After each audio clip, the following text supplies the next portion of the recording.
Listen, we wanted to start this podcast. I had a little idea, and I'm kind of springing this on you, I know, but I would like to talk a little bit about the expression half asleep. Now, this does pertain to gates, so all of you guys who are already fading away, this is actually pretty cool stuff. So, let me tell you a little something here. This is actually borrowed from one of my favorite podcasts called Radiolab, and I'm going to kind of take our own little spin on this, and it's on sleep. Marine mammals such as whales and dolphins spend their entire lives at sea. No kidding. So how can they sleep and not drown? These animals have to sleep as well. Have any thoughts, Ivo?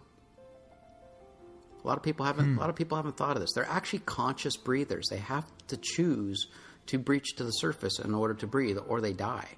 So they do. Well, some animals do. Not all, like fishes and stuff, but certainly mammals do. Mammals, yes. So two basic methods of sleeping well, actually there's three. They either rest quietly in the water, vertically or horizontally. They may sleep while swimming slowly next to another animal, such as in the whales. The smaller whale will, the baby whale, for the first several weeks will actually just sit along in the slipstream of the mother. So the mother actually cannot sleep truly. We're going to get on that in just a minute. For the first few weeks of the baby's life, otherwise the baby will actually sink. So it's actually pretty cool. But the other way is that they can actually go half asleep at night.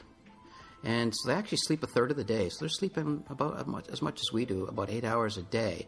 And it's actually called logging, Logging, because in the state, the dolphins kind of look like they're floating along on the surface of the water, almost like they're napping.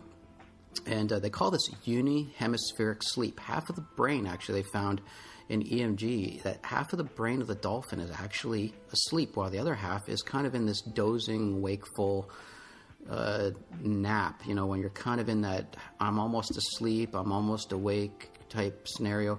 That's what the other side of the brain is in this state. So this kind of half wakeful state. And so the half wakeful state basically allows the brain to stay on. And so in fact what happens is half the brain shuts down along with the opposite eye. So you've got one eye and half the brain on, so that they can kind of maintain enough awakening so that they can breach to the surface to gain a breath, and then they kind of will roll again. But the other eye is supposed to stay on also for, predator watch and whatnot. So it's really pretty kind of cool. And the EEG readings showed that they actually spend about 8 hours a day. Now humans, of course, they can breathe while the mind is asleep. Our subconscious mechanisms have, control over this involuntary system. I'm sure you can elaborate on that a little bit. But we're kind of equipped with this voluntary respiratory system where whales and dolphins must keep part of the brain alert to trigger each breath because they're in the water. So, any comments before I go on? What would you like me to comment on? No, I don't know. I mean, kind of like this, the thought of, is this kind of a system still available in humans? Is this something that we've suppressed? I mean, can you actually fall asleep in a bathtub and drown? Sure. Yeah. So, I mean, you hear about people doing that. A lot of rock stars fall asleep in bathtubs and drown, so. Well, what's kind of interesting here is that, here's another neat little tidbit. It's actually rare for marine mammals to drown, as they won't inhale underwater, but they do suffocate from a lack of air if they get trapped under ice flow, etc. Being born underwater can cause problems for newborn whale or dolphin calves. It's the touch of air on the skin which triggers that first crucial breath. So this brings up a bigger question, and I've asked a lot of my patients this. Have you ever noticed that your first night sleep in a new house or in a friend's house, or particularly like in a new hotel room for the first night, do you ever notice that you don't sleep as well? Has that ever happened to you? Definitely. It happens all the time, especially when I'm traveling, lecturing, going to hotels, that kind of stuff. Well, some of the thoughts are, some of these studies, and I'll talk about them in just a minute, is that this may be a representation of this suppressed predator mechanism that a lot of the animals have.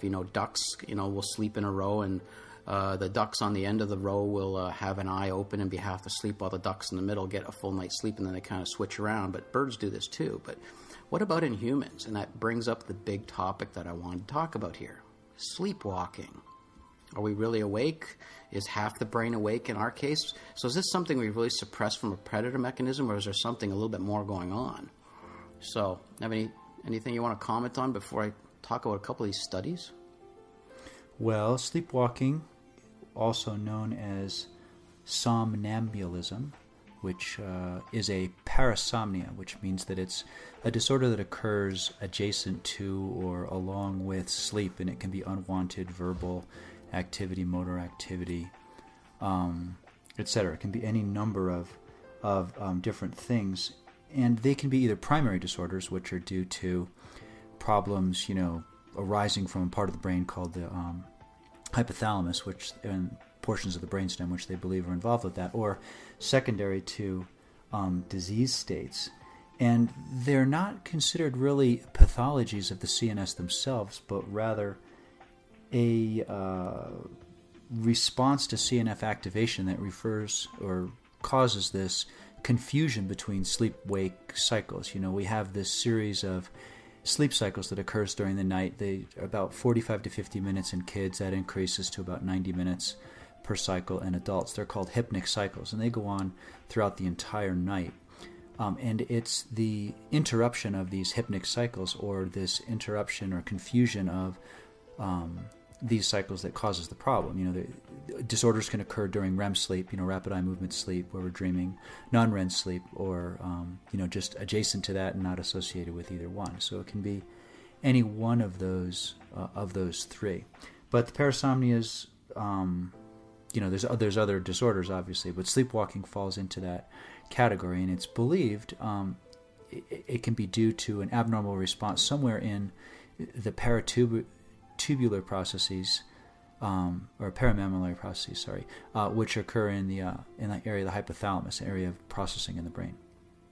There's some neuro for you folks. This guy's too smart. One of the articles actually called these people, termed it nocturnal wanderers, and it actually occurs in about 29% of the population.